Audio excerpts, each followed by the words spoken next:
A teacher is a certain kind of being or animal, as they use the term. When you deal with students, they see you in the teaching light. In my later years, when I would go down the hall after school in my shorts to go play basketball, sometimes some of my students would look at me and they'd say, "Hey, Mr. Wims, you're wearing shorts." Like somehow they don't believe you're anything other than the image of a teacher. And you're not human. You're not like human, like natural, like their mom and dad. You're somebody special.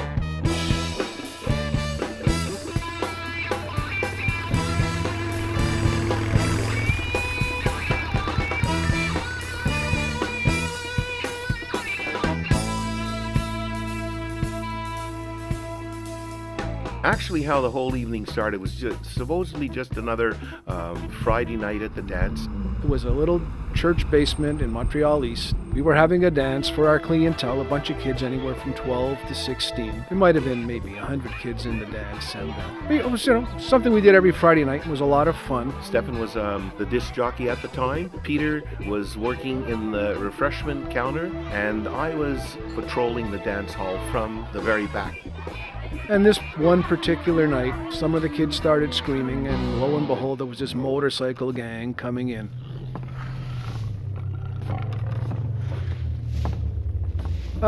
They were different with the whole leather and the motorcycle stuff and tattoos and everything, and I just said, And these were guys anywhere from 18 to maybe 40 years of age. They were just coming in trying to cause trouble. And of course, the kids were scared. And I was on stage, and I was scared.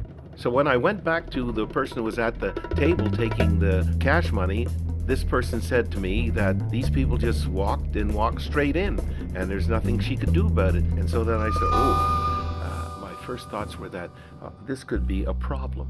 So these fellas were just prancing around the hall and sort of like peacocks prancing around, and they knew that they were frightening most of the patrons that were there.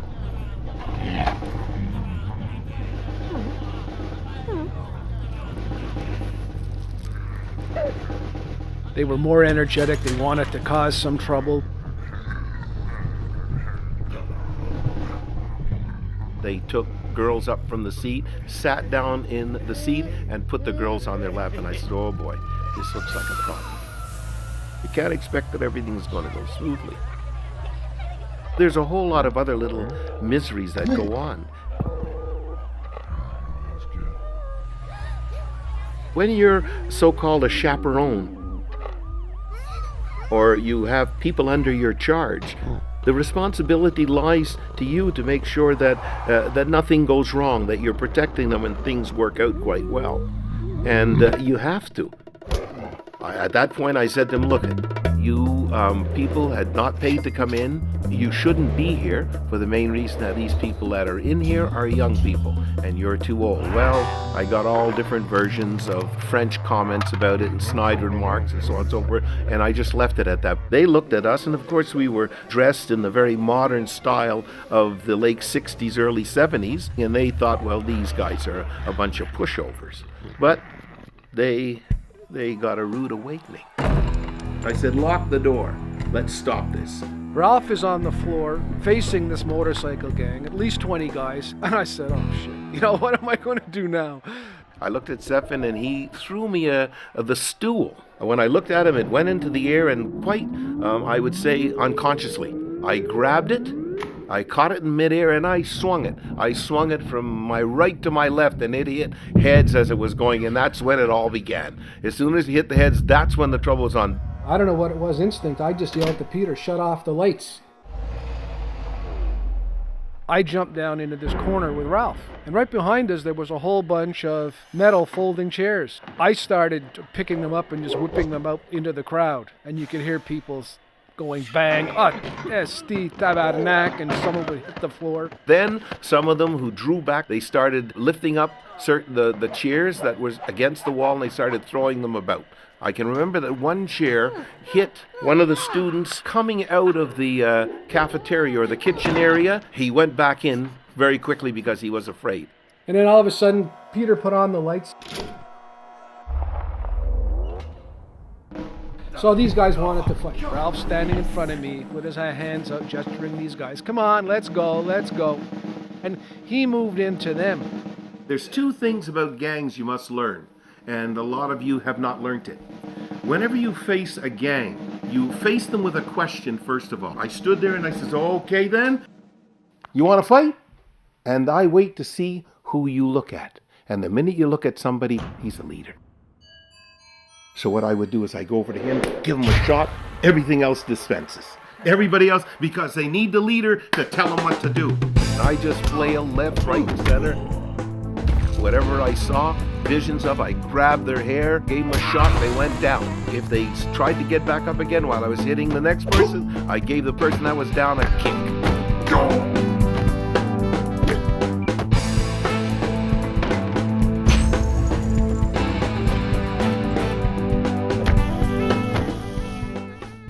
Some of them would moan, try to get up, and it was just enough. So as they got up so far, they were right at the uppercut state.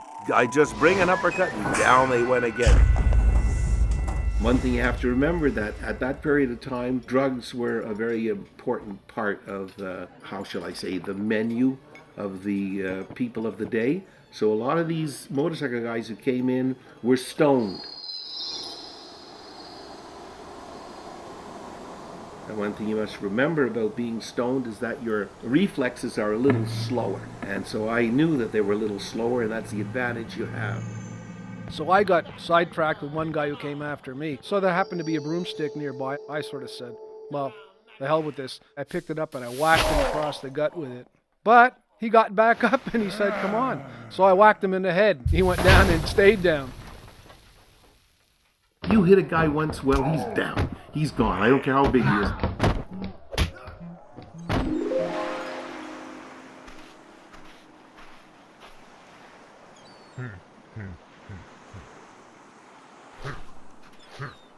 Another thing too, if he's bigger than you, he has to be able to stand up.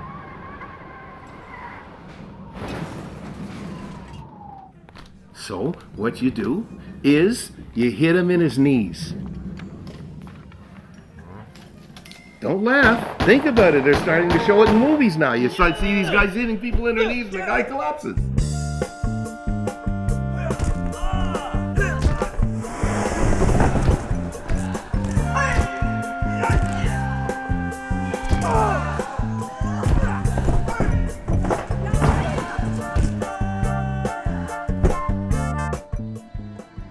Me?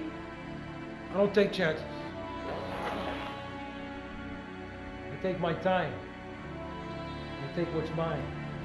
If I was you, and you, take a walk. Watch out, Stefan. I turn around and there's Peter standing behind me on the stage with a Coke bottle. And it comes whipping down on a guy who's about to attack me from the back. Glass shattering, getting sprayed in Coke and saying, I'm still okay. It was bedlam, but you could easily see that the bedlam was contributed to the three guys who were running it. To myself, Peter, and Stefan.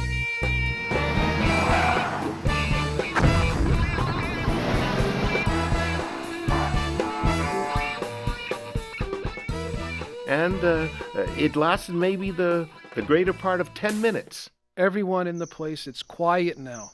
There's like oohs and ahs, and everyone's looking at Ralph. He's got one guy by the hair, and he's dragging him across the floor to dump him on another body that's lying on the floor. And they were in a pile in the middle. The young people that were there saw what happened. I could see that they were relieved.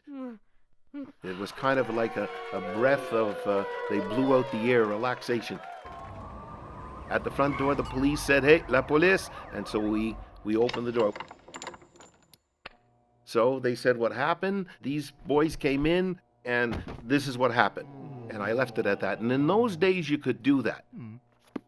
There were a lot of police cars that were outside there, and a lot of parents had heard about it very quickly through the grapevine. When they came in and they saw what was going on and everything, some of the fathers said, well, it's about time that this happened to end this kind of bullying. I had dropped one guy, Peter had, and Ralph had left the other 12 piled up in the middle of the dance floor. This was actually what basically happened, and the only thing I could say is that I feel sorry for the fellas that I hit because they really suffered a tremendous amount of pain. You know, survival of the fittest, this still exists even today. If you're weak, people pick on you, they take advantage, and if you don't respond to what they do, they'll just continually badge you and pick on you.